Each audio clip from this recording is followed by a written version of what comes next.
بسم اللہ الرحمن الرحیم وَلَقَدْ قَالَ لَهُمْ هَارُونُ مِنْ قَبْلُ يَا قَوْمِ إِنَّمَا فُتِنْتُمْ بِهِ وَإِنَّ رَبَّكُمُ الرَّحْمَنُ فَاتَّبِعُونِي وَأَطِيعُوا أَمْرِي صدق اللہ مولانا العظیم۔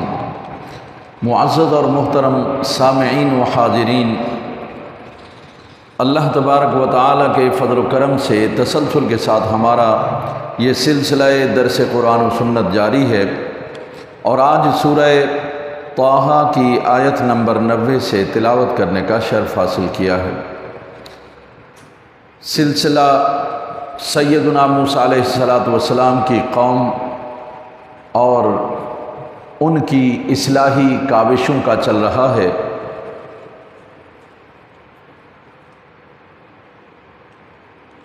موقع ایسا آ گیا کہ موسیٰ علیہ السلام کوہ طور پر اللہ نے بلایا تھا، وہ چلے گئے۔ 70 اپنے اصحاب جو بڑے متقی، پرہیزگار اور نیک تھے، ان کو اپنے ساتھ لے لیا۔ وہ منظر کشی پچھلے درس میں ہو چکی۔ وہاں اللہ تبارک و تعالیٰ نے وحی نازل فرمائی موسیٰ علیہ السلام سے کہ آپ تو میرے شوق میں، ملاقات اور زیارت کے شوق میں یہاں چلے آ رہے ہیں کہ اپنے ساتھیوں کو بھی بھلا دیا آپ نے۔ آپ کی قوم تو بہک گئی ہے اور گمراہ ہو گئی ہے۔ بڑا غصہ آیا، اسی وقت اپنے ساتھیوں کو لیا، چلو بھائی۔ لیکن اس سے پہلے کا منظر یہ تھا کہ موسیٰ علیہ السلام ابھی پہنچے نہیں۔ ہارون علیہ السلام کو وہ ذمہ داری دے کے گئے تھے کہ میرے بعد قوم کا خیال رکھنا اور ان کی اصلاح کرتے رہنا، کہیں بہک نہ جائیں۔ کوئی مشکل آئے تو اللہ کو یاد کرنا، مجھے بتانا۔ تو ہارون علیہ السلام نے اپنی قوم سے یہ بات کہی تھی، یا قوم انما فتنتم بہ، اے میری قوم تمہیں آزمائش میں ڈال دیا گیا ہے۔ یہ کب کہا؟ سامری نے بچھڑا بنا دیا، سونے کا بچھڑا بنایا اور قوم کو اس کی پوجا پہ لگا دیا۔ ہارون علیہ السلام لوگوں کو یہ بتاتے رہے کہ یہ تمہارا خدا نہیں ہے، یہ بچھڑا تمہارا خدا نہیں، تمہارا مالک نہیں، یہ معبود نہیں ہے تمہارا، تم آزمائے جا رہے ہو اس کی وجہ سے۔ وَإِنَّ رَبَّكُمُ الرَّحْمَنُ، تمہارا رب تو رحمان ہے، تمہارا پالنے والا، تمہاری آرزوؤں کو پورا کرنے والا، تمہاری امیدوں کا مرکز، وہ تو رحمان ہے، مہربان رب ہے۔ فَاتَّبِعُونِی، اس لیے تم میری اتباع کرو، میری پیروی کرو، میری بات مانو۔ وَأَطِیعُوا أَمْرِی، میرا حکم مانو، میری اطاعت کرتے رہو تاکہ اس آزمائش میں کامیاب ہو جاؤ۔ یہ پیغام وہ اپنی قوم کو دے چکے تھے، لیکن قوم نے جو جواب دیا اسے قرآن نے کہا، قالوا، وہ کہنے لگے، لن نبرح علیہ عاکفین حتی یرجع الینا موسیٰ، وہ تو ہزاروں کی تعداد میں تھے، تو سب کا جواب یہ نہیں تھا، سب کا جواب یہ نہیں تھا، بلکہ ان کا تھا جو بچڑا پوجا کرنے لگے تھے بچڑے کی، اور انہوں نے اپنا الہ، اپنا معبود بچڑے کو بنا لیا تھا۔ انہوں نے یہ جواب دیا، بھائی سنیے، لن نبرح علیہ عاکفین، ہم تو اسی کے سامنے جھکتے رہیں گے، اسی کو معبود بنائے رکھیں گے، اسی کا اعتکاف کریں گے، اسی کے در پہ بیٹھ رہیں گے، حتی یرجع الینا موسیٰ، یہاں تک کہ موسیٰ ہمارے پاس آئیں اور وہ ہمیں بتائیں کہ واقعی یہ جو سامری ہے یہ سچا ہے اور یہ معبود جو ہے یہ سچا ہے یا کوئی اور بات ہے۔ اندازہ کریں قوم کی گری ہوئی حالت کا کہ جی جب تک موسیٰ علیہ السلام نہیں آئیں گے ہم بچڑے کو پوجتے رہیں گے، یہی ہمارا الہ ہے اور ہم یہی اسی کے پاس اعتکاف کریں گے۔ اب موسیٰ علیہ السلام آئے، بڑے غصے میں تھے، آتے ہی سب سے پہلے تو بھائی کو ڈانٹا، قال یا ہارون ما منعک اذ رأیتہم ضلوا۔ موسیٰ علیہ السلام غصے سے کہنے لگے، ہارون ارے کس بات نے تمہیں روکا تھا جب یہ گمراہ ہوئے تھے تو تم نے آ کے مجھے بتایا کیوں نہیں آئے میرے پاس اور میرے پیچھے پیچھے، اللہ تتبعنی، کیوں نہیں تم نے میرا پیچھا کیا اور میرے پیچھے پیچھے آ جاتے، مجھے آ کے بتاتے، شکایت لگاتے، میں ان کو آ کر کے بتاتا کہ نہیں یہ تمہارا خدا نہیں ہے۔ افعصیت امری، آپ نے میری بات کا انکار کیا، میری نافرمانی کی آپ نے۔ اور یہ موسیٰ علیہ السلام اپنے بھائی کو یہ جو کہہ رہے ہیں نا کہ کس چیز نے تم کو منع کیا، یعنی ایسی کیا رکاوٹ آ گئی تھی کہ تمہیں چاہیے تھے مجھے آگے بتاتے، تم نے میری نافرمانی کی۔ اور پھر اتنا ہی نہیں، موسیٰ علیہ السلام ہارون علیہ السلام سے چھوٹے تھے، عمر میں چھوٹے تھے لیکن مقام اور مرتبے کے لحاظ سے رسول تھے، مقام بڑا تھا، یہ ذہن میں رہے۔ ہارون علیہ السلام بڑے بھائی تھے، موسیٰ علیہ السلام چھوٹے بھائی تھے، لیکن موسیٰ اولو العزم پیغمبر رسول صاحب شریعت، اور ہارون کو اللہ تعالیٰ نے ان کا دست و بازو بنایا تھا، نبی بنایا تھا، ان کا ساتھی بنایا تھا، صاحب بنایا تھا۔ اس لیے موسیٰ علیہ السلام کا وہ بڑا ادب کرتے تھے، بڑا احترام کرتے تھے اور جانتے تھے۔ موسیٰ علیہ السلام نے غصے میں آ کے ایک ہاتھ سے پکڑے سر کے بال، دوسرے ہاتھ سے پکڑی ان کی داڑھی اور ان سے کہنا یہی کہا، ارے ما منعک اذ رأیتہم ضلوا، کس نے تجھے روکا تھا کہ تو نے آ کر کے مجھے نہیں بتایا اور ان کو گمراہ ہوتے ہوئے دیکھتے رہے۔ اب وہ کہہ رہے ہیں، قال، ہارون علیہ السلام نے کہا، یبن او میری ماں کے بیٹے، لا تأخذ بلحیتی ولا برأسی، ارے میرے بال، میرے سر، میری داڑھی مت پکڑو، مت کھینچو،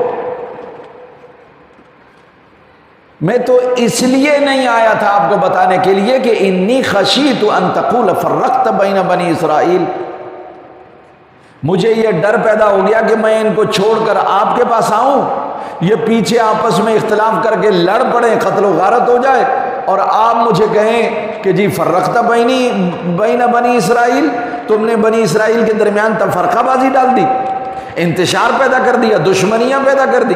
میں تو اس خوف کے مارے نہیں آیا تھا آپ کے پیچھے، تو میں یہاں رہا اور ان کو کہتا رہا کہ یہ تمہارا خدا نہیں، یہ تمہارا الہ نہیں، یہ تمہارا معبود نہیں ہے، تمہارا خدا رحمان ہے، تمہارا رب اللہ ہے۔ میں ان کو یہ بتاتا رہا، وَلَمْ تَرْقُبْ قَوْلِي، اور آپ یہ بھی کہہ سکتے تھے کہ تو نے میرا انتظار نہیں کیا، میری بات کا انتظار نہیں کیا، تو بھاگا چلا آیا ہے میرے پیچھے، ہو سکتا ہے آپ یہ کہہ دیتے، میں اس خوف کے مارے نہیں آیا کہ کہیں آپ مجھ کو یہ نہ کہہ دیں کہ آپ نے بنی اسرائیل میں تفرقہ ڈال دیا، یا پھر کہیں آپ یہ نہ کہہ دیں کہ تم نے میری بات کا انتظار کیوں نہیں کیا، میں کہاں چلا گیا تھا، آ جاتا، تم نے انتظار کیوں نہیں کیا۔ میں تو اس خوف کے مارے نکلا ہی نہیں اور یہیں رہ کر ان کو ہدایت دیتا رہا۔ موسیٰ علیہ السلام کو یہ جواب دیا تھا ہارون علیہ السلام نے، انہوں نے کہا یبن اے میری امی کے بیٹے، حالانکہ دونوں کا باپ بھی ایک ہی تھا، باپ بھی دونوں کا ایک ہی تھا، ایسا نہیں تھا کہ ایک اور باپ سے ایک اور باپ سے، ایسا بھی ہوتا تھا، لیکن دونوں ایک ہی ماں باپ کی اولاد ہیں، لیکن ماں کے ساتھ پیار اور محبت اور تعلق زیادہ ہوتا ہے، اس لیے انہوں نے ماں کا نام لیا، او میری ماں کے بیٹے۔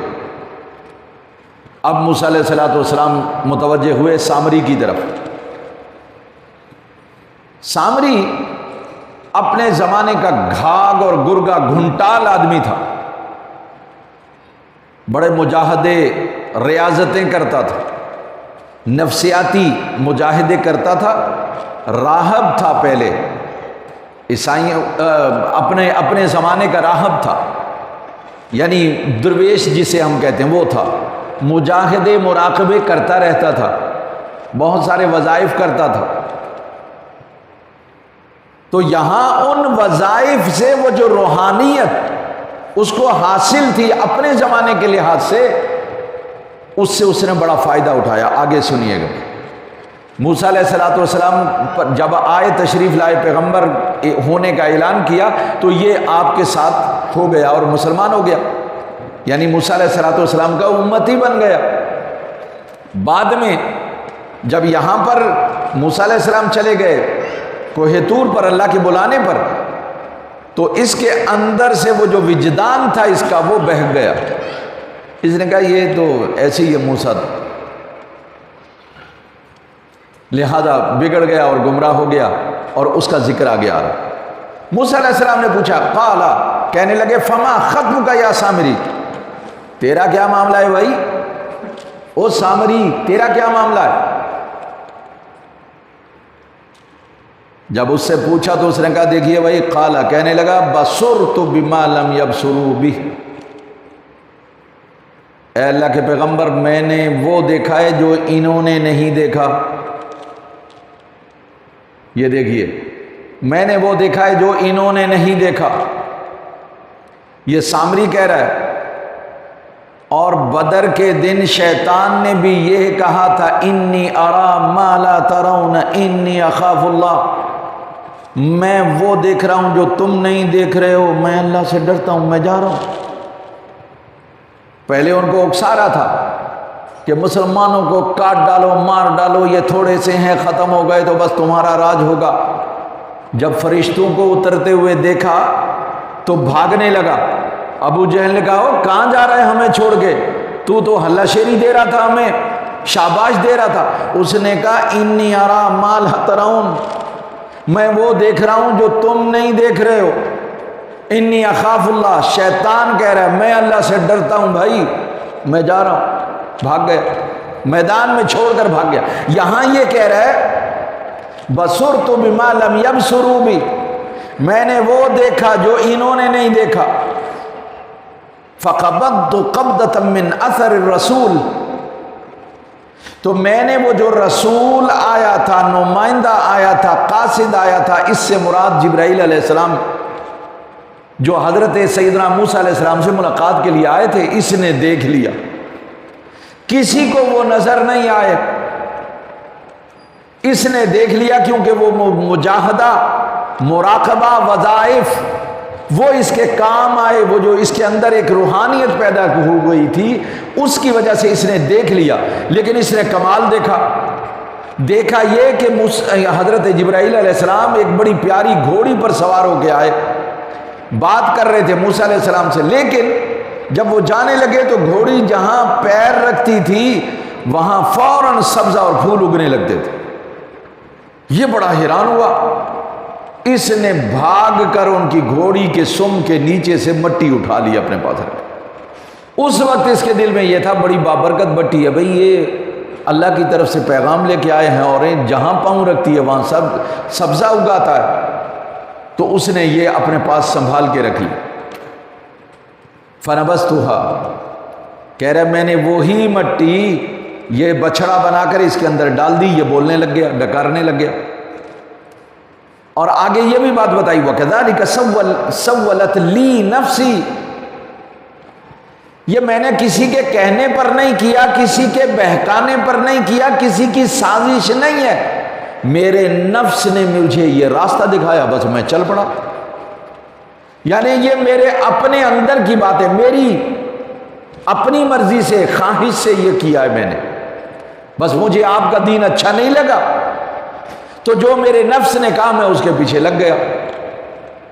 آج بھی ہر شخص اپنی مرضی، اپنی خواہش اور اپنے نفس کے پیچھے لگا ہوا۔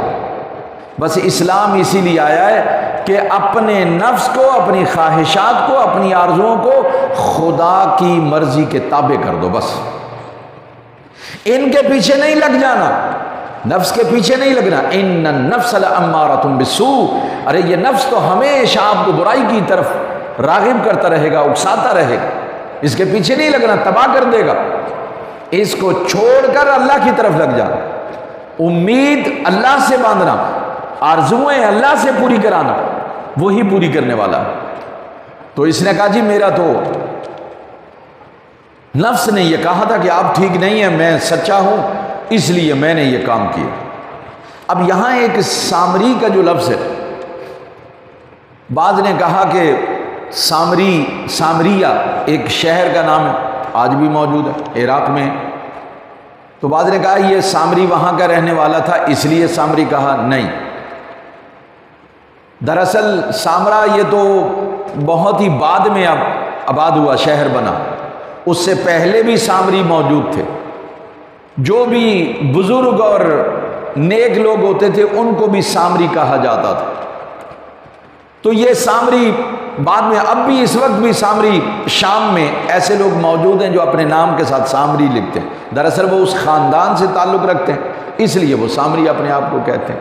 تو بتانے کا صرف یہ مقصد ہے کہ سامریہ سے اس کا کوئی تعلق نہیں تھا، اس کا تعلق بنی اسرائیل سے تھا. لیکن یہ چونکہ جادوگر رہا تھا، پہلے یہ مراقبے مجاہدے کرتا تھا، راہب تھا، اس لیے اس کو سامری کہا جاتا تھا. بہرحال آپ نے اس کا دیکھ لیا کہ وہ مراقبے مجاہدے کرنے سے اس میں اتنی روحانیت پیدا ہو گئی کہ جو اوروں کو نہیں دکھتا تھا اس کو دکھتا تھا. اب اس کی سزا کی باری تھی. موسیٰ علیہ السلام سخت غصے میں تھے. قال، فرمایا فاذهب، دفع ہو جا، یہاں سے نکل جاؤ. فإن لك في الحياة أن تقول لا مساس، اور ایسی زندگی بھر کی تجھے بد دعا دے رہا ہوں کہ تو ہمیشہ یہی کہتا رہے گا کہ بابا میرے پاس نہیں آنا، مجھے مت چھونا، ایسا کرتا رہے گا. اب قرآن میں حدیث میں یہ بات تو ہمیں نہیں ملتی کہ اس کو بیماری کیا لگی، یہ بات ہمیں معلوم نہیں ہے. لیکن یہ بات موجود ہے، یہ قرآن کہہ رہا ہے کہ اس کے بعد پھر جو شخص بھی اس کے پاس جاتا تھا وہ بھی بیمار ہو جاتا تھا، وہ بھی بیمار ہو جاتا تھا، اور وہ لوگوں سے یہی کہتا رہتا تھا، جنگل میں پھرتا رہتا تھا اور کہتا تھا میرے پاس نہیں آنا، میرے پاس نہیں آنا. جیسے پاگل ہوتا ہے نا کوئی، ایسا ہو گیا، میرے پاس نہیں آنا، میرے پاس نہیں آنا، یہ کہتا رہتا تھا. پیغمبر نے دعا کر دی تھی اس کے لیے اور وہ اس کی پکڑ میں آ گیا. اس لیے پیغمبر کو جس نے بھی تنگ کیا ہے آج تک وہ تنگ ہے، قیامت میں بھی وہ تنگ ہوتے ہیں، ان کو سکون کبھی نہیں ملا. آج پیغمبر ظاہری حیات میں موجود نہیں، لیکن پیغمبر کے متبعین اور پیغمبر کے ماننے والوں نے جس نے بھی تنگ کیا اور کر رہے ہیں ان کا انجام آپ کے سامنے ہے، اور آئندہ بھی آپ دیکھتے رہیں گے، جو زندہ رہیں گے وہ دیکھیں گے. تو فرمایا فَإِنَّ لَكَ فِي الْحَيَاةِ أَن تَقُولَ لَا مِسَاسَ، زندگی بھر تو لوگوں سے کہتا رہے گا میرے قریب مت آنا. اچھوت بنا دیا اس کو، یعنی تنہائیوں میں چلا گیا اور دوسروں سے الگ کر دیا اسے. پھر فرمایا سن، یہ تو دنیا کی سزا ہے، وَإِنَّ لَكَ مَوْعِدًا لَن تُخْلَفَ، اور آخرت کی سزا کا وعدہ بھی ہے تجھ سے، جس کی وعدہ خلافی ہرگز نہیں کی جائے گی، اور تجھے آخرت میں عذاب میں بھی مبتلا کیا جائے گا. اور سن، یہ موسیٰ علیہ السلام جذبات میں ایک پیغمبر ہونے کے ناطے، ایک مصلح ہونے کے ناطے آپ یہ اس کو بات بتا رہے. وَانظُرْ إِلَىٰ إِلَٰهِكَ الَّذِي ظَلْتَ عَلَيْهِ عَاكِفًا، یہ جو تیرا خدا ہے جسے تو نے خدا بنا رکھا تھا اور جس کے نیچے تو ہر وقت آسن مارے بیٹھا رہتا تھا، آلتی پالتی مار کر تو بیٹھا رہتا تھا، اس کا گیان کرتا تھا، اس کی طرف دھیان کرتا تھا، اس کی پوجا کرتا تھا، بیٹھا رہتا تھا نا. تو ذرا اس کو دیکھ، لَنُحَرِّقَنَّهُ، اس کو ہم جلا کے راکھ کر دیں گے، جلا دیں گے تیرے خدا کو. یہ مقصد تھا بتانے کا کہ اگر یہ بچا سکتا ہے تو بچا لینا اپنے آپ. تو جو اپنے آپ کو جلنے سے بچا نہیں سکتا تجھے کیسے بچائے گا. ثُمَّ لَنَنْسِفَنَّهُ فِي الْيَمِّ نَسْفًا، اس کے بعد جلانے کے بعد اس کی راکھ کو ہم دریا میں، سمندر میں بہا دیں گے. یہ اس کو بتایا کہ تیرا انجام یہ ہے دنیا اور آخرت میں، اور تیرے خدا کا انجام یہ کریں گے ہم۔ انما الہکم اللہ، تم سب کا خدا صرف اللہ ہے، الذی لا الہ الا ہو، اور وہ خدا کہ جس کے سوا کوئی معبود نہیں، کوئی عبادت کے لائق نہیں، کوئی الہ نہیں ہے۔ وسع کل شیء علما، اور ہر چیز کا اس کو علم ہے، اس کا علم اتنا وسیع ہے جو ساری چیزوں کو گھیرے ہوئے۔ یہاں اللہ تبارک و تعالیٰ کے پیغمبر نے بتا دیا کہ اللہ وہ ہے جس کے سوا کوئی معبود نہیں، اور ہر چیز کو اس کا علم گھیرے ہوئے۔ اور فرمایا کذالک نقص علیک من انبائها ما قد سبق۔ اب اللہ تبارک و تعالیٰ یہ واقعہ کیونکہ مکمل ہو رہا ہے تو اللہ کہہ رہا ہے کذالک نقص علیک من انباء ما قد سبق، گزشتہ جو واقعات گزرے ہیں، جو خبریں گزری ہیں، ہم ان میں سے کوئی واقعہ آپ کو سناتے ہیں۔ وقد آتیناک من لدنا ذکرا، اور ہم نے تم کو اپنے پاس سے ایک ذکر عطا کیا۔ اب یہ جو ذکر ہے یہ کیا ہے؟ یہ ذکر دراصل قرآن ہے۔ اللہ تعالیٰ نبی صلی اللہ علیہ وسلم سے مخاطب ہے کذالک نقص علیک، اسی طرح سے ہم واقعات آپ کو بیان کرتے ہیں سابقہ قصوں میں سے جو گزر چکے ہیں۔ وقد آتیناک من لدنا ذکرا، اپنے پاس سے ہم نے ایک کتاب جو نصیحتوں پر مشتمل ہے، واعظ پر مشتمل ہے، وہ ہم نے آپ کو عطا فرمائی، یعنی قرآن عطا کیا۔ اور میرے محبوب من اعرض عنہ، اب جو بھی اس ذکر سے منہ پھیرے گا، قرآن سے اعراض برتے گا، قرآن کو پس پشت ڈال دے گا اور اپنی زندگی کو اپنی مرضی کے مطابق گزارے گا، فَإِنَّهُ يَحْمِلُ يَوْمَ الْقِيَامَةِ وِزْرًا، وہ قیامت کے دن اپنا بوجھ اٹھائے ہوئے آئے گا۔ یعنی یہ جو گناہ اس نے کیا، قرآن کو پس پشت ڈالنے والا اور قرآن کو بھلا کر اپنی مرضی کے مطابق زندگی بسر کرنے والا، یہ جو گناہ کیا اس نے، اس گناہ کا بوجھ اٹھا کر قیامت کے دن آئے گا۔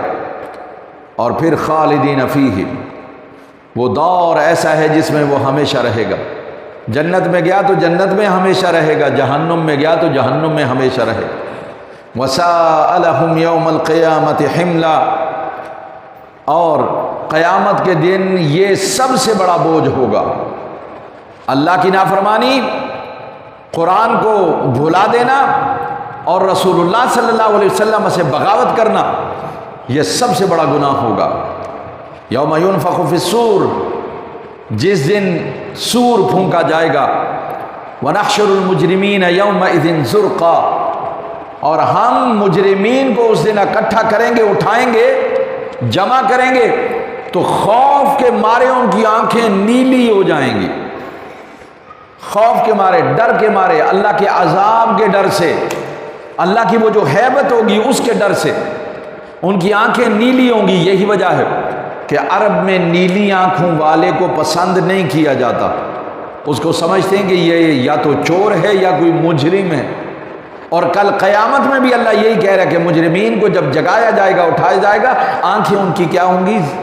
نیلی ہوں گی، یہ خوف کے مارے ہوں گی، ڈر کے مارے ہوں گی، اور آپس میں باتیں کریں گے، یتخافتون بینہم ان لبثتم الا عشرا، آپس میں بات چیت کر رہے ہوں گے کہ یار ہم تو 10-12 دن ہی زندگی گزاری ہے دنیا میں۔ یعنی اللہ کی ہیبت، اس کے عذاب کا خوف اور اس کی پکڑ کی وہ جو دہشت ان پر طاری ہوگی، اس کی وجہ سے وہ بھول جائیں گے کہ میں نے 100 سال گزارا تھا، بولیں گے یار 10 دن تو رہ کے آئے ہم دنیا میں۔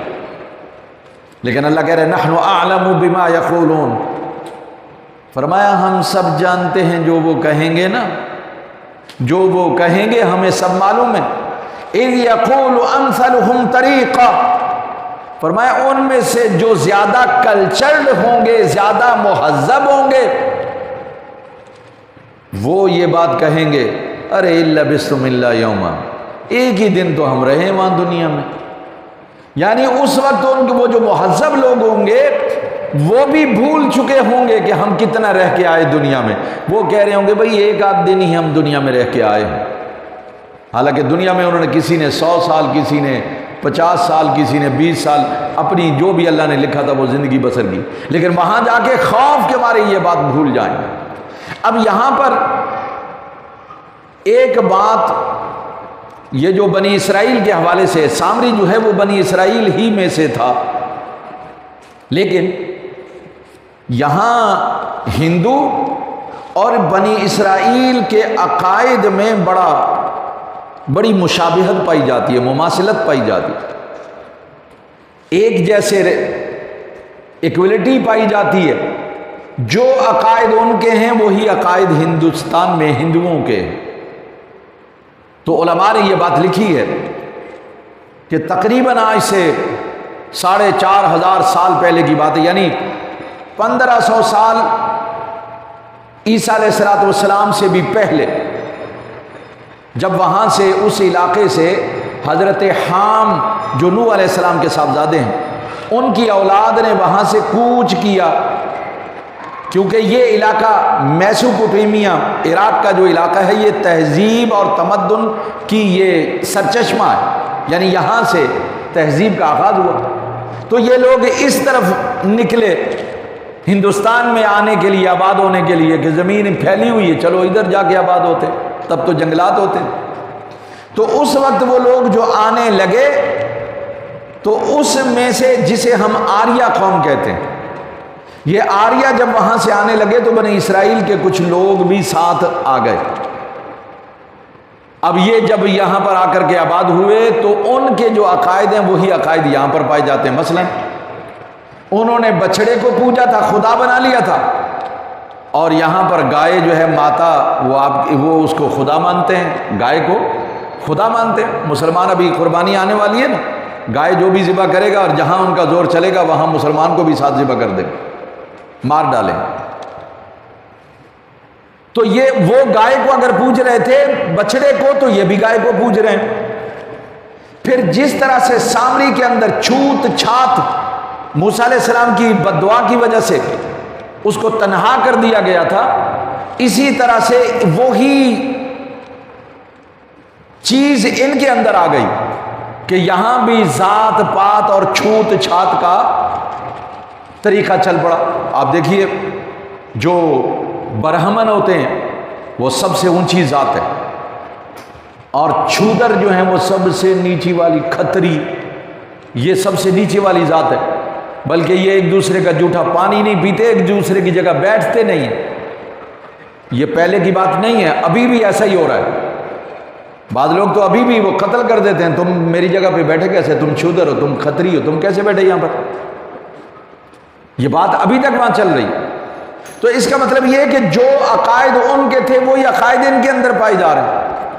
ہاں البتہ ان کے جو بڑے لوگ گزرے ہیں اور ان کی کچھ کتابیں موجود ہیں، ان کے اندر توحید کا ایک پیغام پایا جاتا ہے.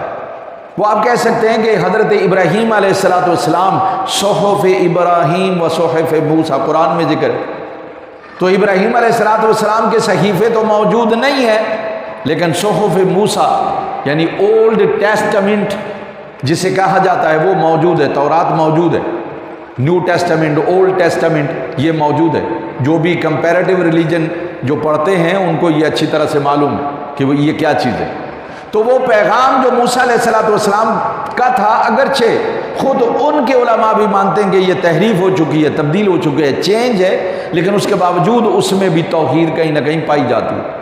تو یہی بات یہاں پر بھی، وہ جو انہوں نے کہا تھا کہ بوجھ اٹھا لیتے ہیں، تو یہاں بھی یہ کہتے ہیں جی ہنومان نے بوجھ اٹھا لیا.